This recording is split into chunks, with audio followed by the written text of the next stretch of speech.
Hi hello welcome to పూరా locals. నేను మీ మధుకర్ రెడ్డి.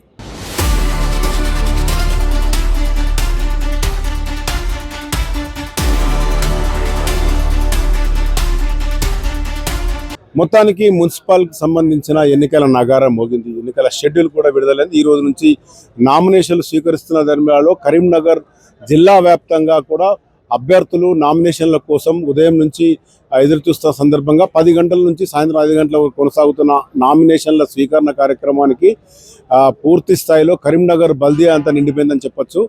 కరీంనగర్ ఉమ్మడి జిల్లా వ్యాప్తంగా చూసుకుంటే 13 మున్సిపాలిటీలు 2 కార్పొరేషన్లకు సంబంధించిన ఎన్నికలు వస్తున్న నేపథ్యంలో ఈసారి జరుగుతున్న ఎన్నికలన్నీ పార్టీ సింబల్ మీద జరుగుతుండటంతో ఆయా రాజకీయ పార్టీలు కూడా అభ్యర్థులను ఖరారు చేసేందుకు కసరత్తు చేస్తున్న నేపథ్యంలో షెడ్యూల్ రావడంతోనే ఈ రోజు నామినేషన్లు మొదలవుతున్నాయి. ఈ రోజు నుంచి 3 రోజులు నామినేషన్లు, ఆ తర్వాత నామినేషన్ల స్క్రూటినీ, 3వ తారీఖు తర్వాత మళ్ళీ నామినేషన్లకు సంబంధించి విడ్రావల్స్ కూడా 3వ తారీఖున పెడతారు. 31వ తారీఖు స్క్రూటినీకి సంబంధించి ఆయా వచ్చిన నామినేషన్లలో తప్పులు ఒప్పులు ఉంటే వాటిని తీసివేయడం కానీ ఇలాంటివి జరుగుతున్నాయి. తర్వాత విడ్రావల్స్ 3వ తారీఖు. మొత్తంగా 3వ తారీఖు విడ్రావల్స్ తర్వాత ఎన్నికలకు సంబంధించిన ప్రచార హోరు కూడా ముందుకు సాగుతుంది. ఈ నేపథ్యంలో 11వ తేదీన ఫిబ్రవరి 11న ఎన్నికలు జరుగుతాయి. తర్వాత 12వ తేదీ రిజర్వ్ డేగా పెడతారు. ఎక్కడన్నా బై ఎలక్షన్లకు సంబంధించి ఏమన్నా ఏర్పాట్లు ఉంటే 12వ తేదీన బై ఎలక్షన్లు జరుగుతాయి. 13న కౌంటింగ్ ప్రక్రియ పూర్తవుతుంది. కౌంటింగ్ ప్రక్రియ పూర్తయిన తర్వాత 16న మాత్రం ఈ మున్సిపల్ చైర్మన్స్కి సంబంధించి కార్పొరేషన్ మేయర్లకు సంబంధించిన ఎన్నిక ప్రక్రియ పూర్తవుతుంది. ప్రస్తుతం మనం ఇక్కడ చూడొచ్చు, ఉదయం నుంచి పెద్ద ఎత్తున ఇక్కడ నామినేషన్లు దాఖలు చేయడం కోసం కరీంనగర్ కార్పొరేషన్కి సంబంధించిన కార్యాలయం అంతా నిండిపోయింది. పూర్తి స్థాయిలో అధికారులు అన్ని ఏర్పాటు చేయడం జరిగింది. ఓవైపు అధికారులు పోలీసు బందోబస్తు మధ్య ఎలాంటి అవాంఛనీయ సంఘటన జరగకుండా ఏర్పాటు చేస్తే కరీంనగర్ బల్దియాకు సంబంధించి లోపల అభ్యర్థులు ఎవరైతే పోటీ చేయదలుచుకున్నారో నామినేషన్లు ఇచ్చేవారంతా కూడా లోపలికి వెళ్తున్న పరిస్థితి. నామినేషన్ల తర్వాత ఈరోజు సాయంత్రం 5 గంటల వరకు మొదటి రోజు ముగుస్తుంది. ఆ తర్వాత రేపు ఎల్లుండి ఈ 3 రోజుల నామినేషన్ల ప్రక్రియకు సంబంధించి పూర్తిగా అధికారులు ఏర్పాటు జరిగింది. మరోవైపు కరీంనగర్ ఉమ్మడి జిల్లాకు సంబంధించి పూర్తి స్థాయిలో చూస్తే 4,30,700 పైగా ఓటర్లు, అంటే 40 లక్షల మంది ఓటర్లు ఈ ఓటు హక్కును వినియోగించుకోనున్నారు.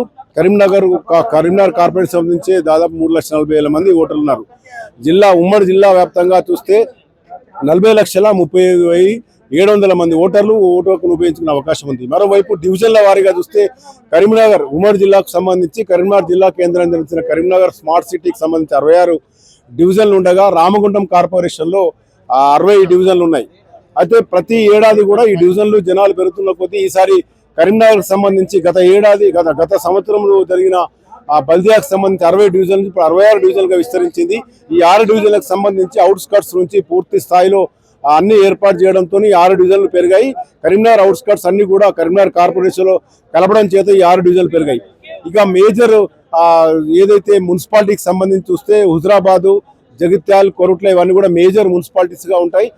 మ్యాక్సిమం 50 ఏదైతే వార్డులు ఉన్నాయో అక్కడి నుంచి మొదలు పెడితే కార్పొరేషన్కు సంబంధించి కాకుండా కౌన్సిలర్లు అంతా కూడా 6 డివిజన్ల కౌన్సిలర్ వార్డులు అన్నీ కూడా ఓవైపు 40 నుంచి మినిమం 14 చెప్పదండి, అతి తక్కువగా 14 ఏదైతే వార్డులతోని అక్కడ మున్సిపల్ కౌన్సిల్ సమావేశం అయ్యే అవకాశం ఉంది. ఈ నేపథ్యంలో చూస్తుంటే మొత్తంగా కరీంనగర్ ఉమ్మడి జిల్లాకు సంబంధించి అన్ని రాజకీయ పార్టీలు కూడా పూర్తి స్థాయిలో తమ అభ్యర్థులను కసరత్తు చేసి నామినేషన్ల తర్వాత అభ్యర్థిత్వాన్ని ఖరారు చేసే అవకాశం ఉండడంతో ఒకవైపుగా చూస్తే కరీంనగర్ జిల్లా అంతా కూడా ప్రస్తుతం ఉమ్మడి జిల్లా చూస్తే ఇటు రాజన్న సిరిసిల్ల జిల్లా, జగిత్యాల్, పెద్దపల్లి, కరీంనగర్ ఈ 4 జిల్లాలకు సంబంధించి ఎన్నికల హడావిడి మాత్రం ఈ రోజు నుంచి పూర్తి స్థాయిలో మొదలైంది.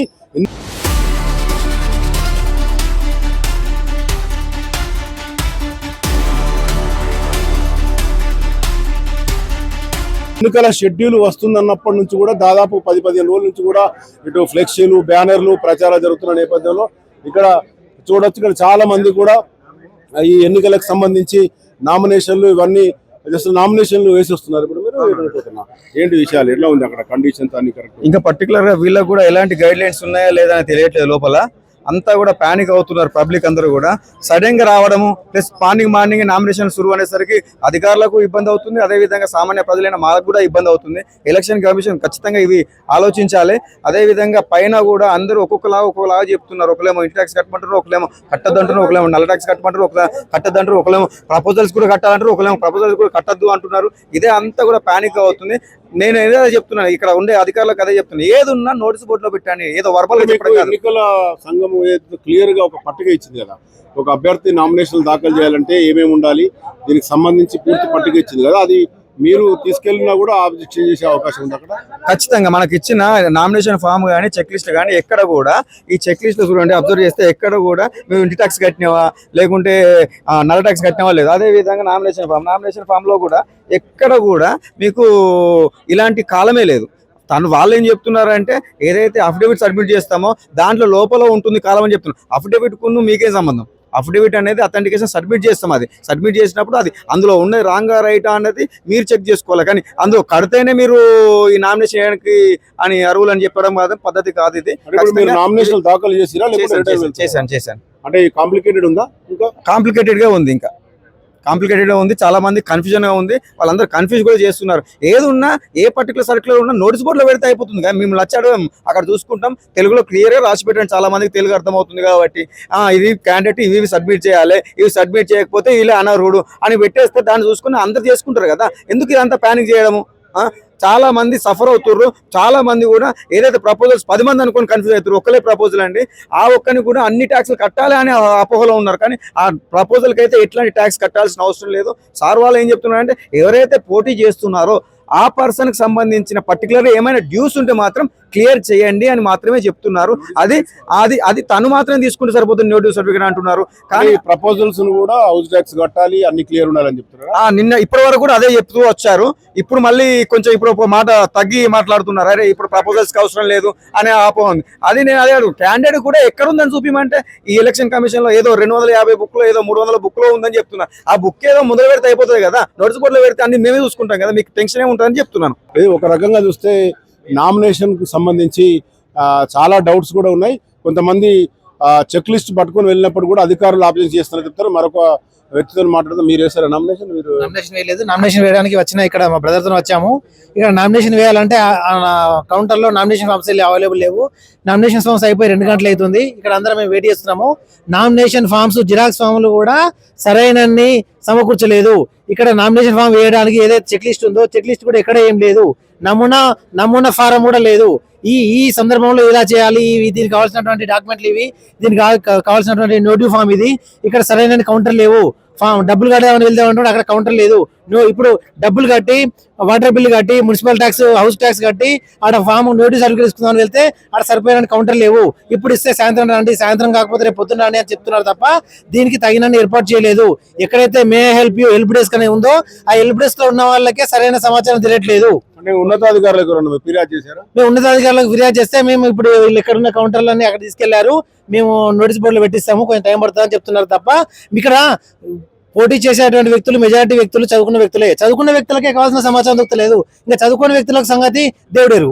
ఇది మొత్తంగా బల్దియాకు సంబంధించి అధికారులు వైపు ఎన్నికల నియమావళిని చెప్పినప్పటికీ కూడా నామినేషన్కి వెళ్ళిన అభ్యర్థులకు మాత్రం లోపల చాలా డౌట్లు రైజ్ చేయడంతో వారంతా కూడా ఒక విధమైన అసహాయం వ్యక్తం చేస్తున్న పరిస్థితి. ఇప్పటికైనా ఉన్నతాధికారులు దీనిపైన దృష్టి సారించాలని కోరుకుంటున్నారు. మరోవైపు దాదాపు 3 రోజుల నామినేషన్ సంబంధించి ఈ రోజు నుంచి మొదలైన ఈ నామినేషన్ల పర్వం 3 రోజులు కొనసాగుతుంది.